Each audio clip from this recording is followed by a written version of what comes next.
So this is the lash up again from the outside. And I get in the cab.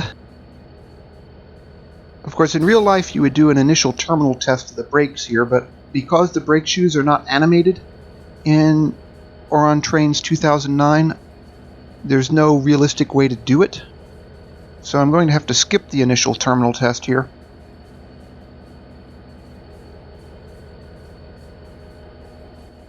And I will have to switch on the headlight though, because it's not switched on by default.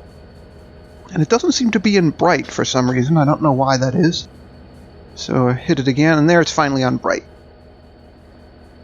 So next I'll have to put the reverser in forward. It's in neutral, so I switch it to forward with the F key. That's the keyboard shortcut. Although all of these levers in this cab work, actually. This is the default SD cab, which is not the one that comes with the GP35 from SoCal Trainz, but it is one of the cabs that comes with or on Trainz, and it works a lot better than anything SoCal Trainz have done in the way of cabs. So I release the brakes, switch on the sanders, and notch out the throttle here. And probably because of the size of the train, the slack pulls out, but I don't immediately start moving.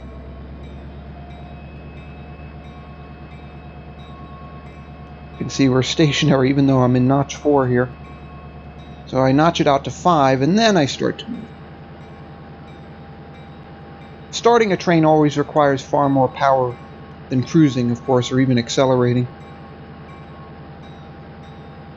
So once I'm on my way, I have more than enough horsepower to do this. As I said earlier, I have an overall train weight of around 4,700 tons and about 15,000 horsepower to haul it with.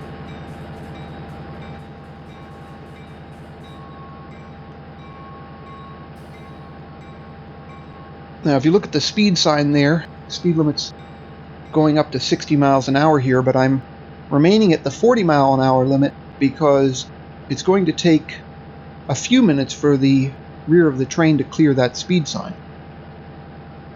because this train is over a mile long and I can't go 60 miles an hour yet, so it's going to take a few minutes to clear it.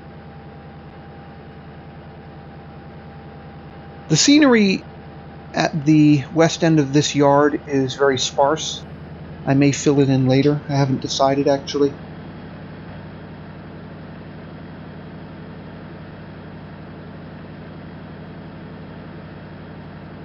Another thing I've never been very good at in or on Trainz is the ground texture. It's not just that I'm not a natural artist, but also the brushes that they give you are not very versatile. And some of the textures are, how can I put this? They look a little bit too tiled, some of them. Like if you look at the rock texture on those mountains, it's a little bit too repetitious. A little bit too obviously a texture. And the reason I'm not using a different texture is that a lot of the others are even worse. So that's something that's a challenge, obviously, whether you're the modeler or whether you're the author of the texture. Well, my speed is up to 40. And it's up to 41. I'm going to have to notch the throttle back to 4 here. Try not to speed. And I'm up to 42, so I'm going to have to use a little bit of brake here. So I'll do a 5-pound reduction there. Now the speed limit's finally at 60, so I can release and notch the throttle back up again.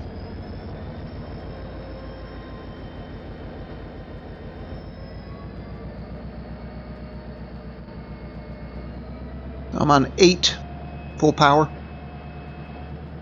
And as you can see, I'm still not going very fast because freight trains have a tremendous amount of inertia. Even if you have plenty of horsepower, it's hard to accelerate and brake quickly. One of the reasons they operate much more slowly than passenger trains. So I'm only going 45, even though I've been accelerating for over 5 minutes there.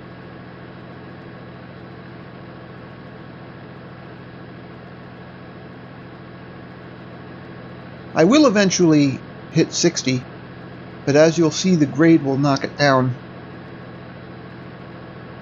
because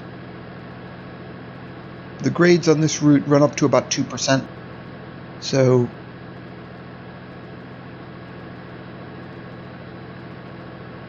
it's not even going to be a moderately fast route unless you're driving a passenger train.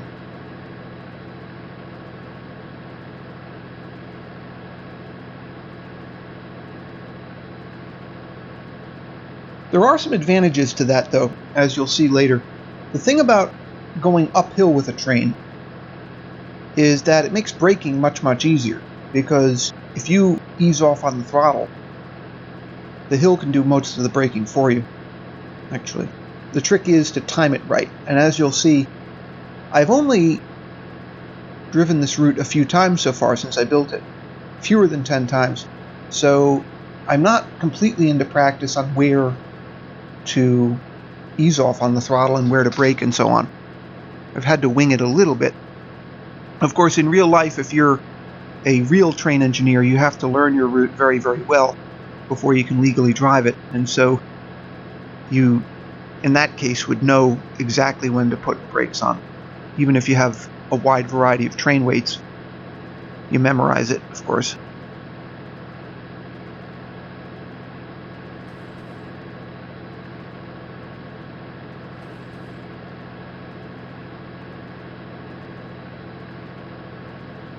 We're going 57 now.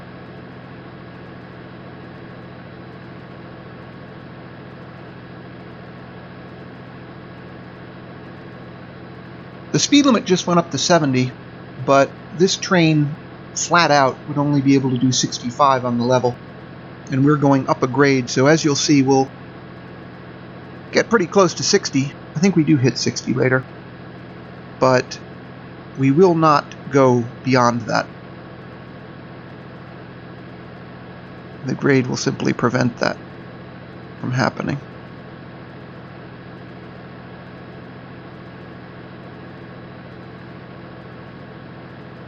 Actually, I stand corrected. We're slowing down already. We're never going to hit 60.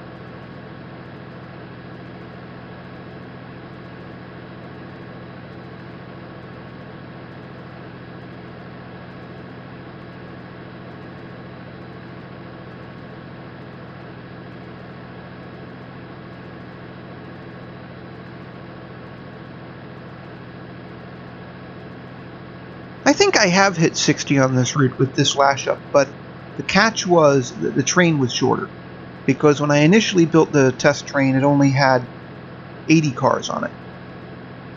Now it has 100, because I wanted something a little bit more challenging and a little bit more impressive.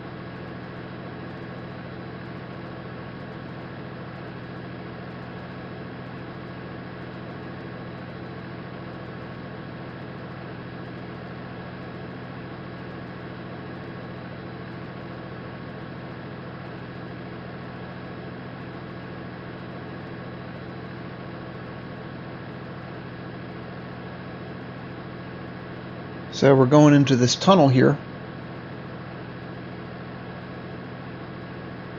I built the tunnel actually to save time on landscaping. I think I mentioned this earlier, that if you put a tunnel in Orion trains, you don't have to adjust the ground plane, because the ground plane is included with the tunnel.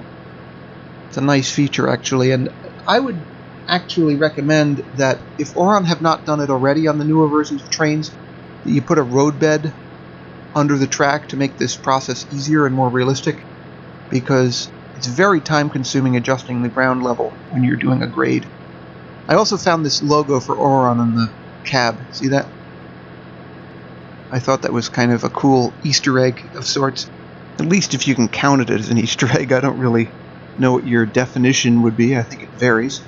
This lever up here where my arrow is incidentally the horn control. Older locomotives, of course, have a rope or whistle cord across the, I don't know if you could say across the ceiling, but hanging from the ceiling. But AAR control stands typically have that lever up there. That's about all there is on the video, though. I have to continue this in the next part.